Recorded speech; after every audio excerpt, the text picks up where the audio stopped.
I am on the offensive side. My name is Trenton Ivey, and I am the Red Team Technical Lead for SecureWorks.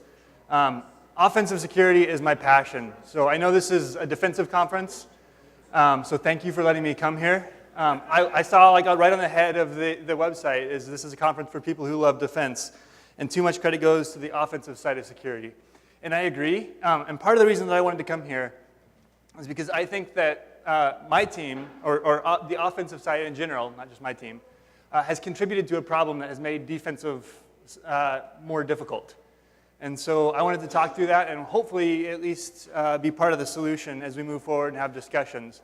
A lot of the topics that have been covered today in the philosophy track, I feel like I will be repeating. So that's kind of cool to see that we're already starting to get into the echo chamber and have some of the same discussions. So play a game really quick. What vulnerability is this? Heartbleed. Very good. What about this one? Poodle.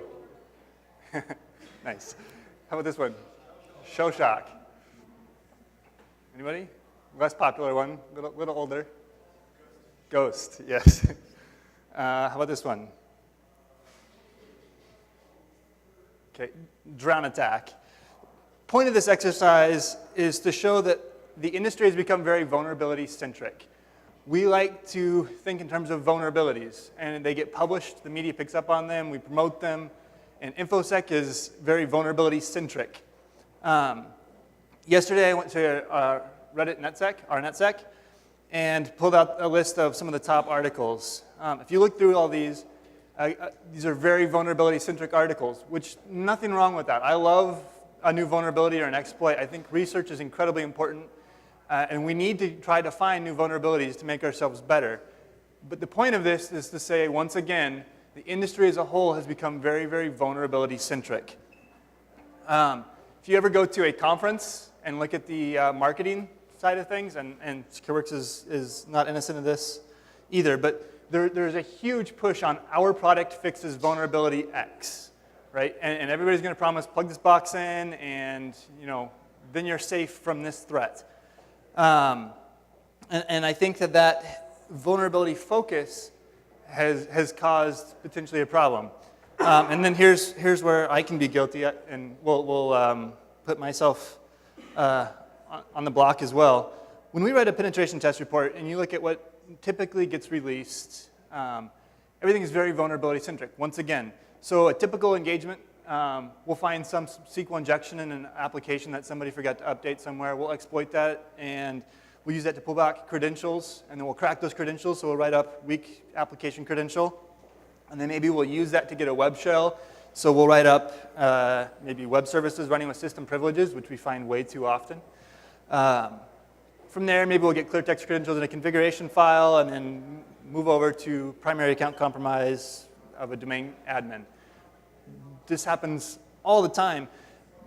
But what we convey when we give our reports often is, as penetration testers, we say, you need to go and fix vulnerabilities. And there's value to that, don't get me wrong. There's absolutely value to fixing the vulnerabilities.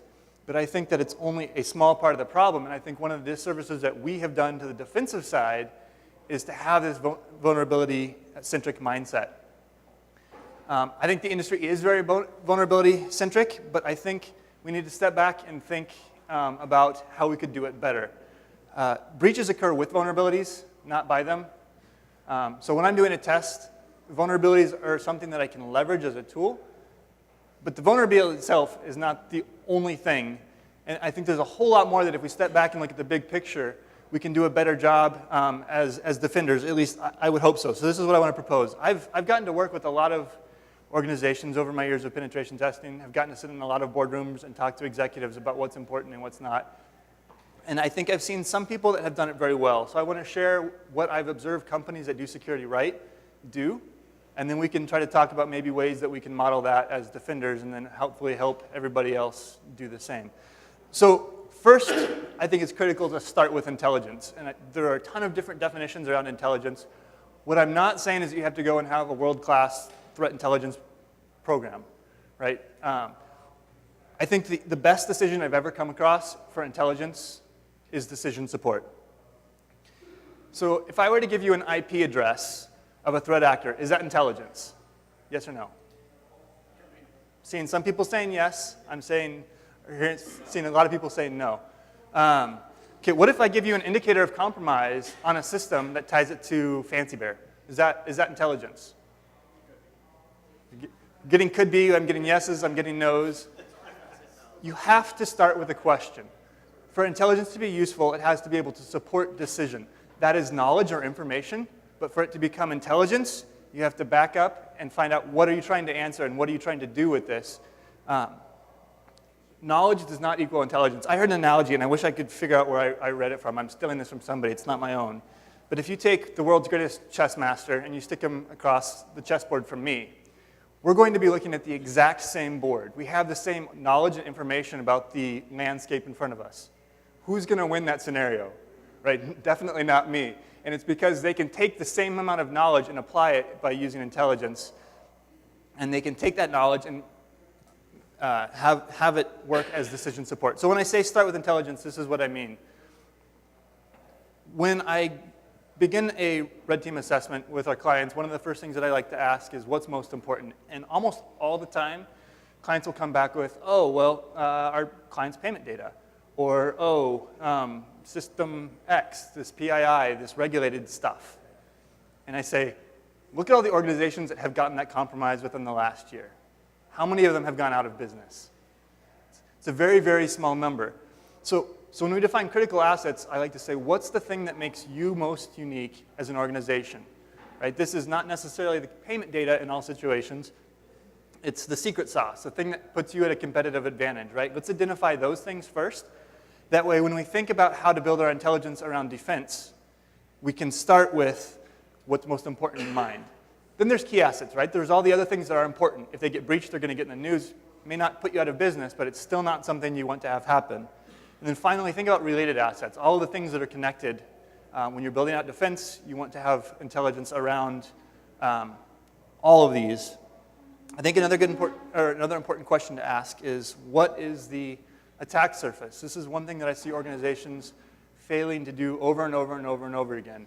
They don't understand what they're even trying to defend. And so I think defining some of those key questions as a group here is a good place to start so that we can start to build intelligence and share it as a community. Once we've started with intelligence, I think that it helps to study threat actor behavior. So I mentioned that we're very vulnerability-centric, but one of the things that we need to do to start moving away from that is to look at how threat actors behave. So this was brought up earlier. I think one of the earlier talks, John, correct, did a great job of modeling some of the ways that the kill chain can work and how we can visualize that. I think that that's really important, and I think it's also important that we try to relate that concept, that kill chain, to our key and critical assets in our environment. So by understanding how threat actors work, you can begin to model how they may try to work in your environment. I think it's important that we as a community, and I've seen this, I think the very first, Sunil had this on one of your first slides, is the importance of establishing a common language. I think that if we are going to succeed as an industry, this is incredibly critical. I was told a story as a kid about the ancient Babylonians. The current worldview was that the earth was underneath a dome and there was holes punched in it and the light was coming down through heaven. And so the idea was, let's build a tower and see if we can get up to God. And as the story goes, God decided that was a bad idea and made everybody have a different language. And this was the Babylonians, thus the word Babel, and when we say Babel, which I'm doing somewhat now. But I think there was another thing that never really got taught to me from that story is when people try to do great things, one of the biggest things that can get in the way is lack of communication. And so to me, if there's one thing that I'd say is most important about all of this, this is probably one of the bullet points that I'd put on first, is we've got to find ways to communicate with ourselves. I know this is one, people have thrown out a bunch of frameworks, I'm throwing out one more. It's like the XKCD comic of where you get a bunch of smart people together, try to solve a problem, you end up with a whole bunch more things into the mix. I was going to add it, but I thought I was going after lunch, so sorry for the lack of humor there. But if you haven't taken a look at the MITRE attack matrix, it's an awesome start to a way that we can look at threat actors and how they behave. It starts with the tactics that an attacker would have to use. This model is very post-exploitation focused, and I think it needs to be extended to include the exploitation part, that pre-exploitation part, but it's a really good start. When we try to compromise an environment, there are many, many different steps that we'll go through. And to do that successfully, there are a lot of different things that we have to achieve before we can get out with the goods, right? And so if you look at the top row, I know it's kind of small text, I apologize, but I'll read a few of them. We need to do things like establish persistence once we get into an environment. We have to elevate our privileges. We have to try to avoid getting detected while we're there. We have to try to get credentials. We have to find what we're even going after, right? Some of these environments we get put into, like their own IT administrators don't even know half their environment, and then they give us a week to figure out where everything is. We have to move laterally once we find what we're going after. We have to escalate, we have to collect data, exfiltrate data, and we have to establish command and control. So these are common things that you're going to see threat actors doing in most of the cases. And then under those tactics, there are several techniques that are used to achieve those tactics.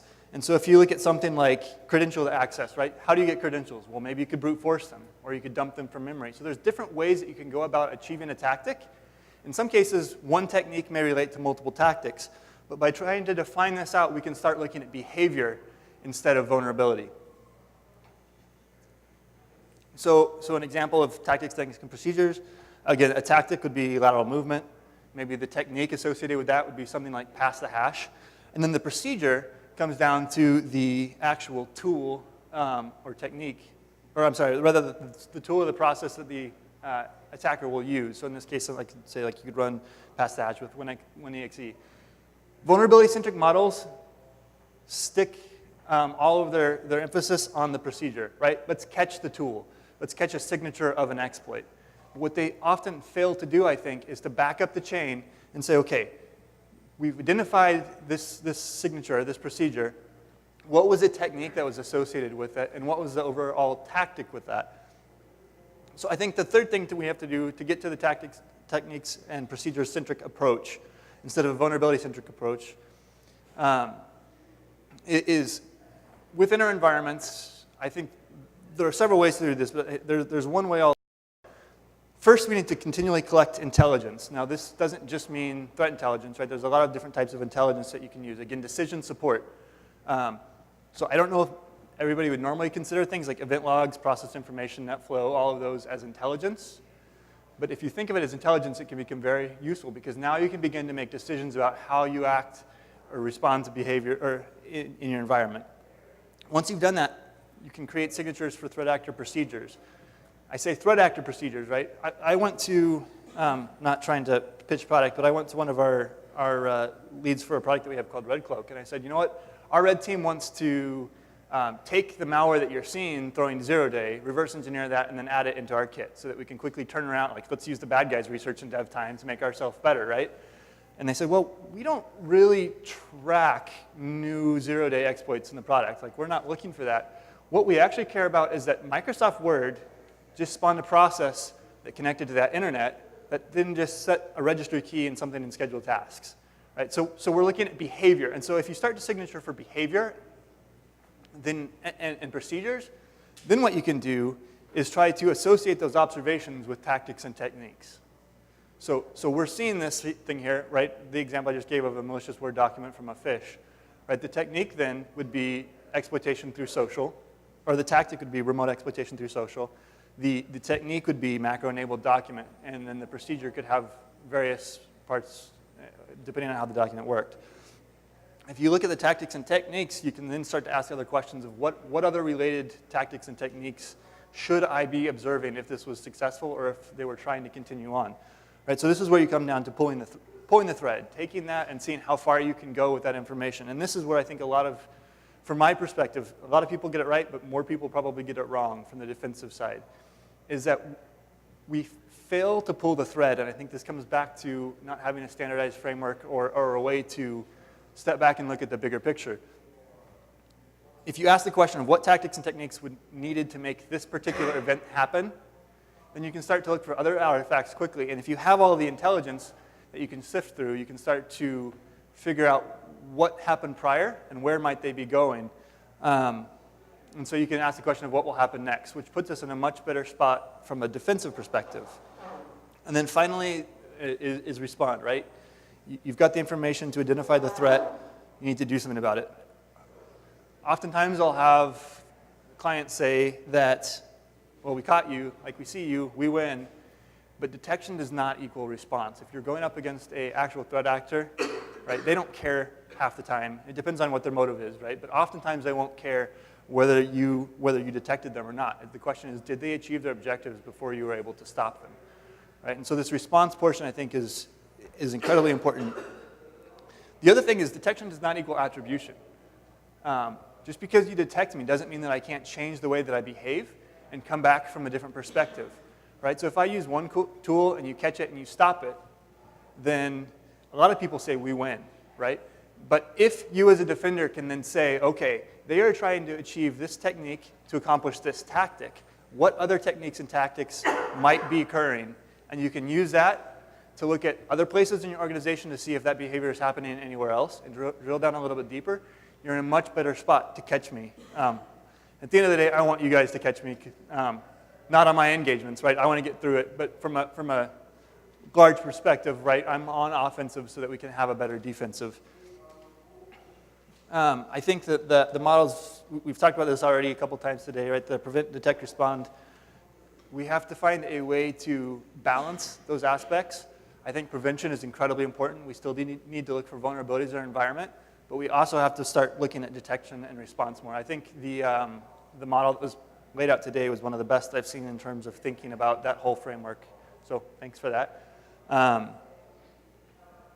Finally, I think being purple. So anybody heard of the idea of like purple team, right? I've got a couple hands. The concept is you have a red team, and our primary goal as a red team is to test our target's ability to detect and respond to a threat. So penetration testing is generally, let's find those vulnerabilities. Let's identify things to fix. But the red team's goal really is to, let's see how well you can detect and respond to what we do. The blue team's goal is to detect and respond. And I think what often happens when you segment those two teams is that you have one team that doesn't get to see everything, right? We know whether a client detected and responded based off of whether we got away with it, but we don't get to always see everything in between unless we set up and are very intentional about collaboration. So I think that there's a lot of value in it. From our perspective, hopefully we can find or can share ways that we've attacked things that maybe were never thought of before. And you can go back and update your body of knowledge about the tactics and techniques that threat actors might want to use in your environment. And from our side, right, not that you always want this, right, but having an understanding of what did or didn't work can also make us better. So if you've got your own red teams or you're using somebody else, you can explain what did catch them so that we can continue to evolve and become better, both as red team and blue team. I think to do that, you have to facilitate a culture of understanding different points of view. One of the things that we've recently rolled out at SecureWorks was a near company-wide capture the flag event. And it's been fun. It's just starting, so it's kind of in beta.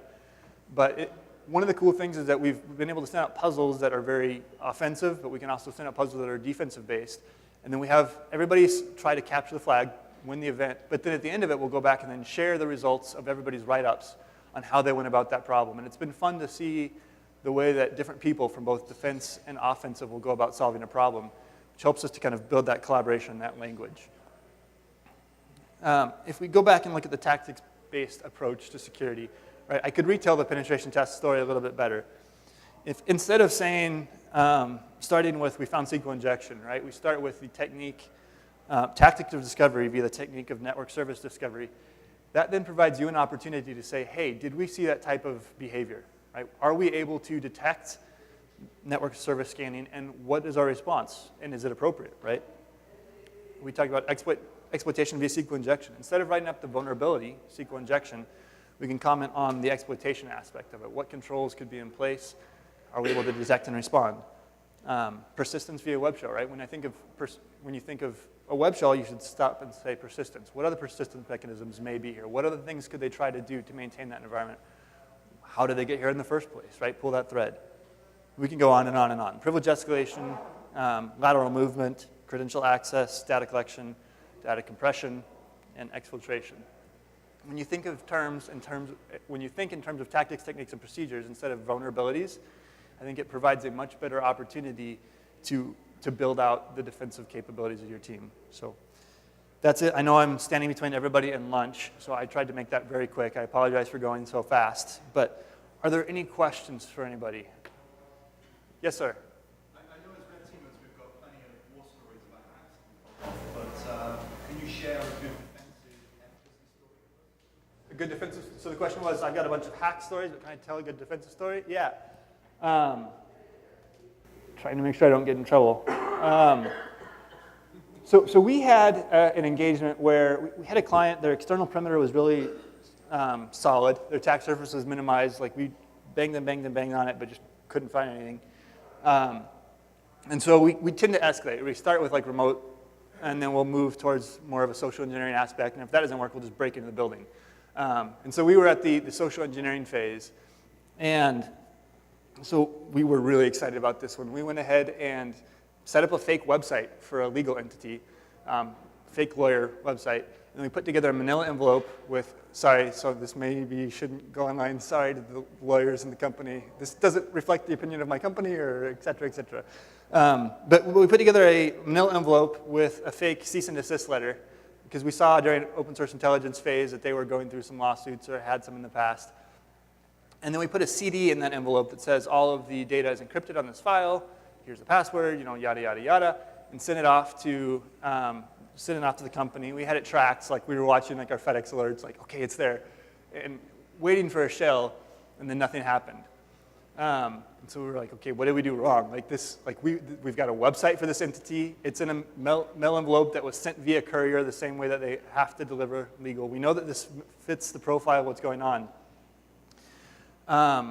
Apparently, it got to the secretary, and they had such a good training that they first said, like, okay, this is suspicious. Like, we've never heard of this entity. I wasn't aware of this. Who does it need to go to?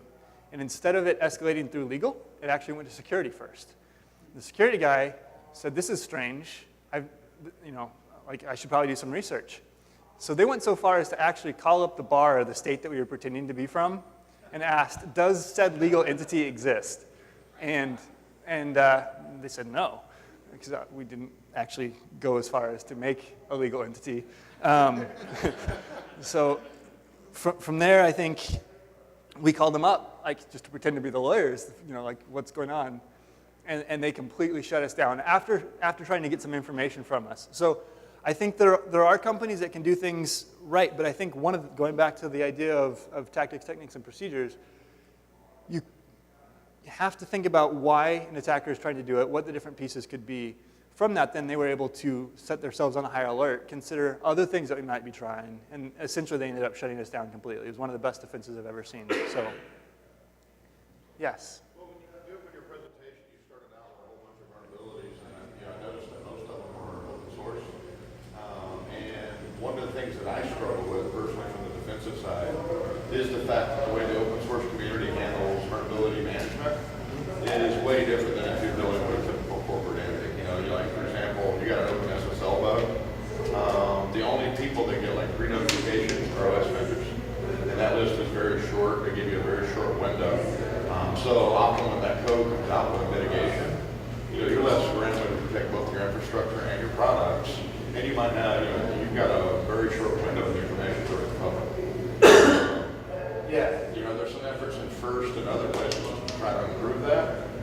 But I mean, how this information is shared, the coordination aspects, everything, makes it very, very often, if you're in a defensive position, you've got a window where you're exposed. Yeah, so I think the statement, I don't know, was there a question there, or more or less a statement? so I guess it was about the difference between open source and private software approach. There are pluses and minuses to both, and it definitely, he mentioned that all the vulnerabilities were primarily tied to public. If you look at the Reddit, most of those were not. So the vulnerabilities come from both sides. One of the advantages from the open source community is that you get a lot of extra eyes on code, which can lead to a lot more defense. One of the disadvantages is there is security through obscurity, right? And so you can handle it a little bit more. So there are pluses to minuses to both. And perhaps. I think a lot of my friends would take offense to that, but we can debate that over a beer later. So any other questions? Yes, sir. Just a comment, I'm here speaking a common language and some of this information sharing, like you talk about Purple Team. We've started an internal process where we start to see various attack vectors coming in through either physical or social or whatever. We start to advertise that now internally on our internal network and within chatter and stuff, and encourage people from different disciplines to start self-educating and having that discussion, so there's more awareness across all levels of the company. Yeah, awesome. That's good. I'm glad that works. It has started to really pay off in space. It's really good. Very cool. Yeah, great. Yeah. If anybody's like a manager type here, I'm trying to figure out how to reconcile purple teaming with the long-term security engineering type defense in the same organization. So we have one team where I work at Uber that is focused on longer-term engineering around defense, and then the purple teaming seems like a shorter cycle and much more aligned with sort of the threat ops type group. And I've been trying to figure out how to reconcile organizationally those two activities. So if people have any wisdom there, I'd be happy to talk to you. I'd like to learn. Awesome. Yeah. And hopefully this will at least spar on some conversations. Please feel free to treat me as the bad guy as we have conversations tomorrow. And I'd be happy to take on the attacker role as we have discussions. Thank you guys. Have a good lunch.